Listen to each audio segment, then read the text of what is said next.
The first question of exercise 14.5 is draw AB of length 7.3 centimeter and find its axis of symmetry. So axis of symmetry, it means that a line which divides it into two equal parts. Okay, so for it, at first we draw a line of length 7.3 centimeter. So with the help of scale, we draw 7.3 centimeter line. This is AB, 7.3 centimeter. Now we have to find its axis of symmetry.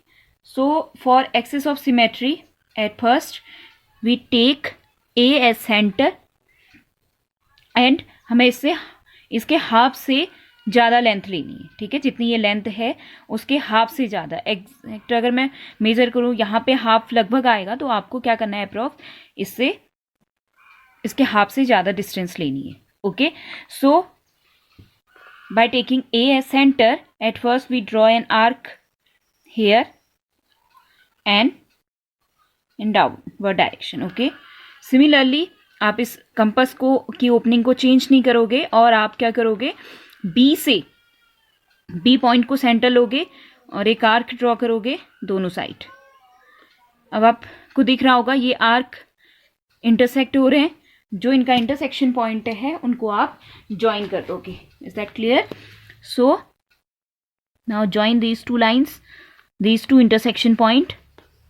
So this is the line, this is the axis of symmetry. Axis of symmetry. So the axis of symmetry divides this line AB into two equal parts. आप अपने answer को verify भी कर सकते हो. ये exact क्या करता है, इसे टू इक्वल पार्ट्स में डिवाइड करेगा. Okay, now the second question, draw a line segment of length 9.5 centimeter and construct its perpendicular bisector. So perpendicular bisector, this is the same axis of symmetry. Okay, वो perpendicular भी होगा. जो ये axis of symmetry होती है वो इस line पर perpendicular, that means 90 डिग्री का एंगल भी फॉर्म करती है, और उसे bisector that means उसे टू इक्वल पार्ट्स में डिवाइड करना. So axis of symmetry and perpendicular bisector are same thing.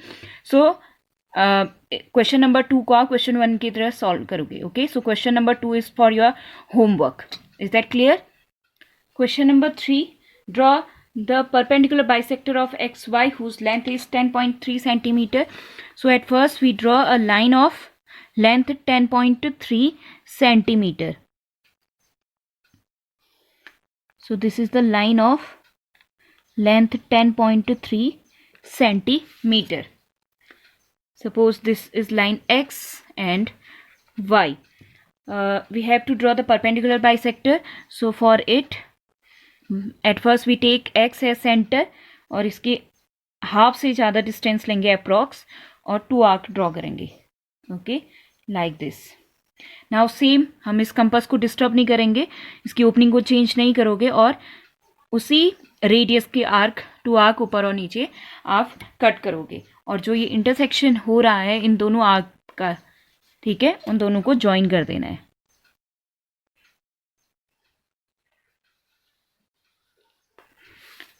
This is the perpendicular bisector of this line XY of length 10.3 centimetre. Now the first part of this question, take any point P on the bisector, examine whether PX equals to PY. Suppose this point lie here, हमें perpendicular bisector पे लेना है. So this point is P. So examine whether PX equals to PY. Okay, तो हम इसे scale से check करते हैं. स्केल से चेक करोगे, सो ये आ रहा है 5.1 से थोड़ा ज़्यादा.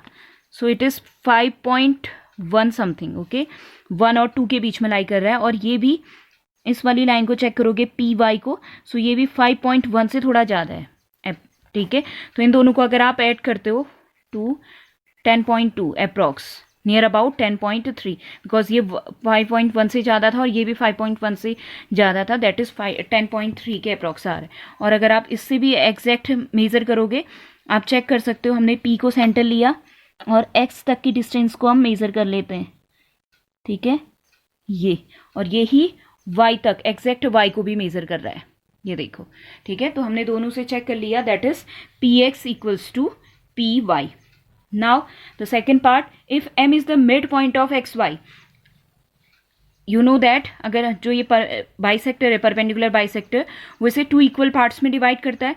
सो for the second case this is M point, जो ये मिड पॉइंट है, बिकॉज ये मिड पॉइंट का वर्क करेगा, परपेंडिकुलर बाइसेक्टर से 2 पार्ट्स में डिवाइड करता है। सो आपको बताना है that is what can you say about the length M X, what is the relation between M X and X Y. Okay, M X this length and whole length है X Y. So clear है, ये mid point है, सो ये half होगा X Y का। So M X equals to half of X Y, ये पूरी length है और ये इसका हाफ है। Is that clear?